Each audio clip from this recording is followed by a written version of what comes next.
Working hours. Working hours is it can be a little tough. So your contracted hours are from 8:10 to 4:15. That's your contracted hours, and you're entitled to, I think, a 45-minute lunch break between 12:30 and 1:15, I think. But you probably won't take that lunch. You'll just eat lunch you'll have kyushoku with the students in the school, and it's good enough rest, you know. You just kind of eat with the kids, and they're usually really happy for you to be eating with them, and they'll talk to you. It's a little bit tougher in the junior high school. I don't really go to lunch. I usually just eat in the staff room now in the junior high school, which is kind of bad, you know. I really should eat with the kids, but I just kind of feel like they want a break, you know. They don't want to be speaking English. But I would recommend doing it. I think it's good for them. But I always eat lunch with the kids in the elementary school, and you have to. They'll talk to you about anything, you know. They're just chatty. So that kind of covers your lunch, and then after lunch you've got playtime. I used to just go out and play with the kids. Your work. Usually I try and get into work around 8 o'clock. 10 minutes before I'm due to start. Most of the teachers get in around 7:30. It's crazy. I'm always pretty much the last to arrive. But 8 o'clock seems like a pretty good time to come in. There's sometimes assemblies at 8:15, so that 15 minutes in the morning gives you time to just prepare or print some stuff off or something. But going home is a little tougher. I rarely leave at 4:15. Whether it's attending club activities after school or usually meetings, I find that I'm very busy on Mondays and Tuesdays. I can be at work until 7 o'clock sometimes, maybe later.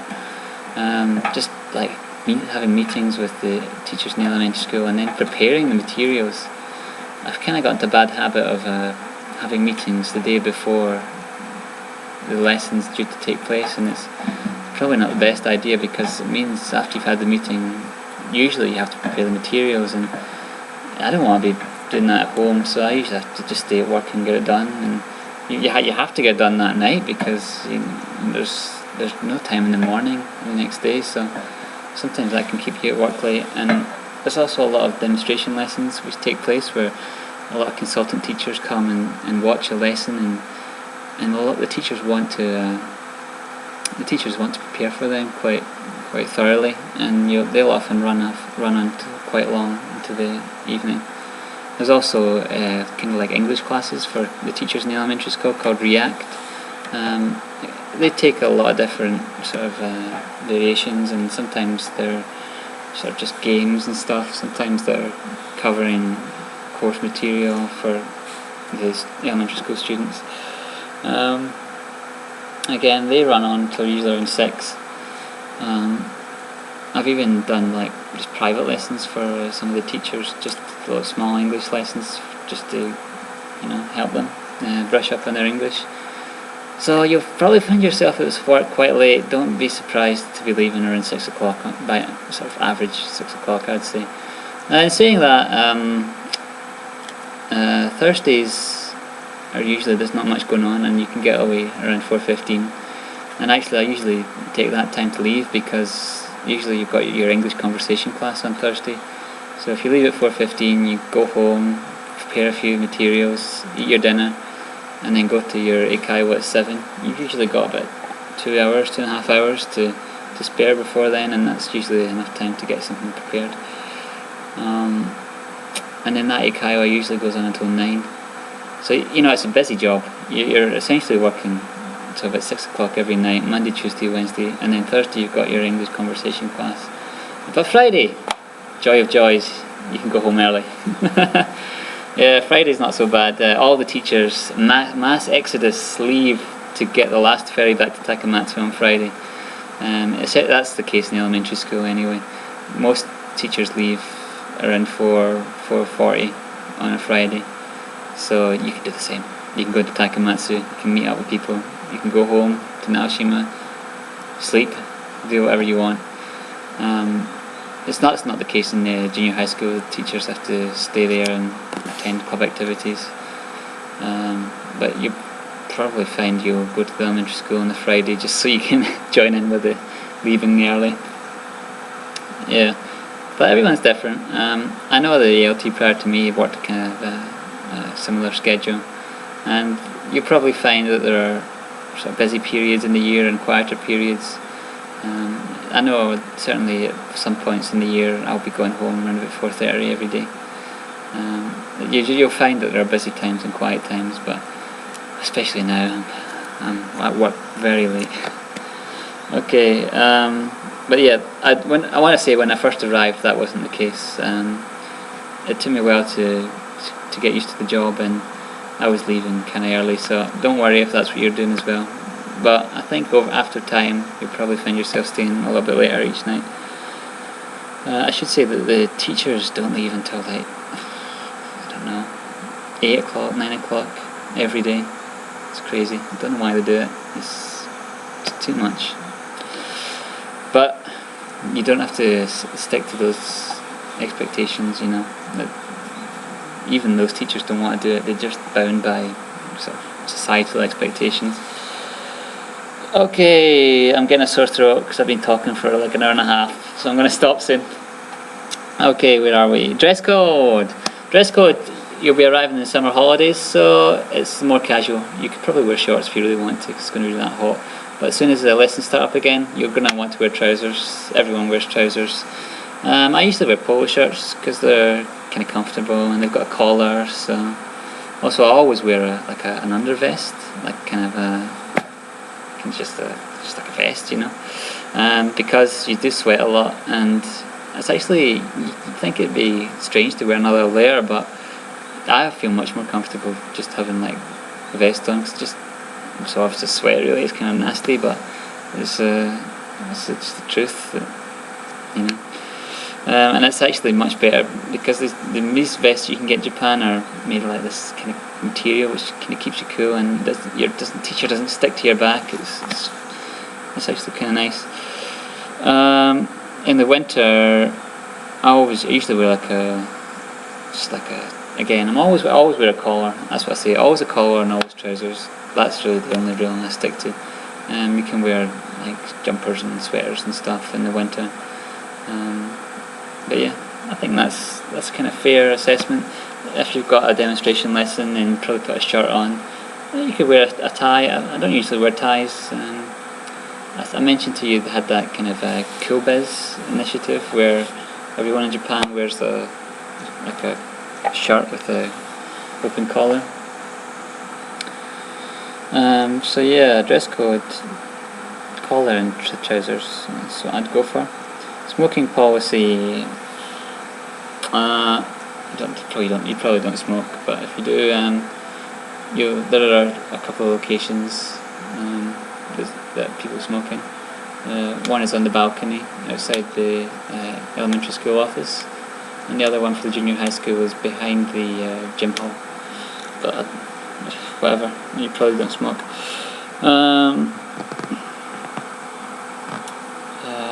How your salary is paid, it's just paid automatically straight into your account. It gets paid on the 21st of every month. I think the pay is different this year, isn't it? For the Jets, I think it's kind of incremental. But I think usually about a sixth of it goes off in tax. 6th of your wage. So whatever you're going to be earning, yeah, it's going to be more than probably 20,000, 200,000 yen a month. Then it goes straight into your bank account, which will be set up for you when you arrive in the first couple of days.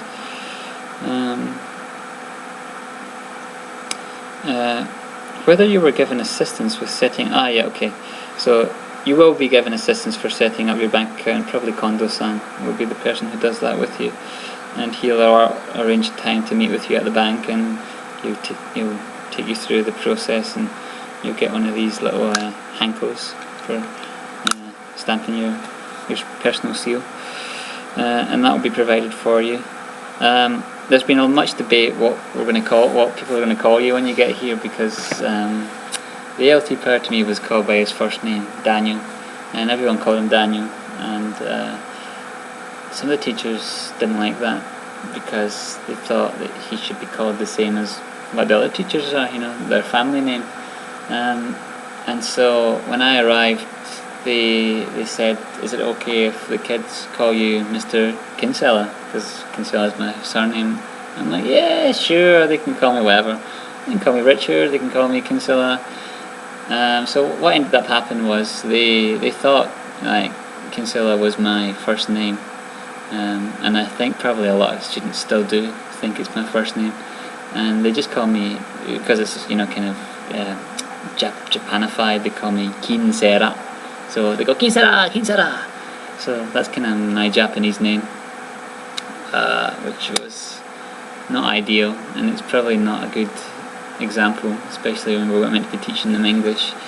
I kind of wish they called me Richard, because I think the kids have an expectation that the ALT they refer to by first name, and that's what everyone else in Kagawa, all the other ALTs are called by their first name, with the exception of a couple. I know one ALT called Brent Betters, and everyone calls him Betters Sensei, and I'm Kinsera Sensei.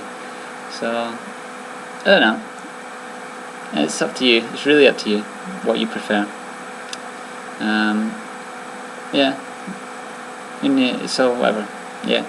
I would recommend probably getting them to call you by your first name, but yeah, you can call them by your surname if you want. Okay. About your job. This is going to take a long time. Teaching situation.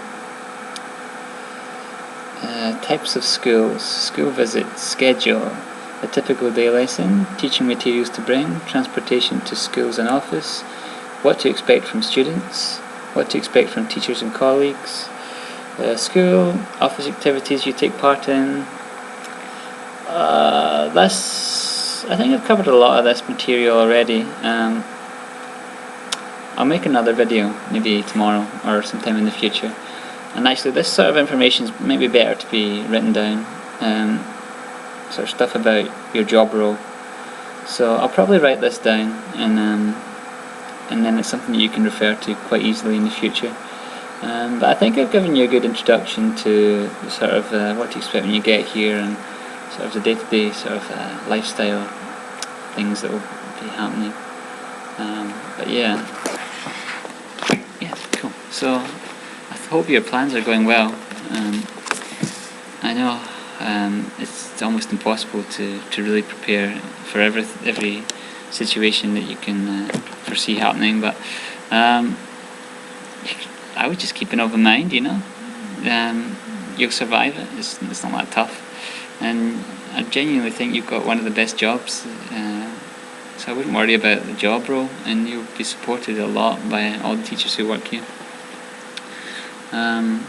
So I'll go into the details of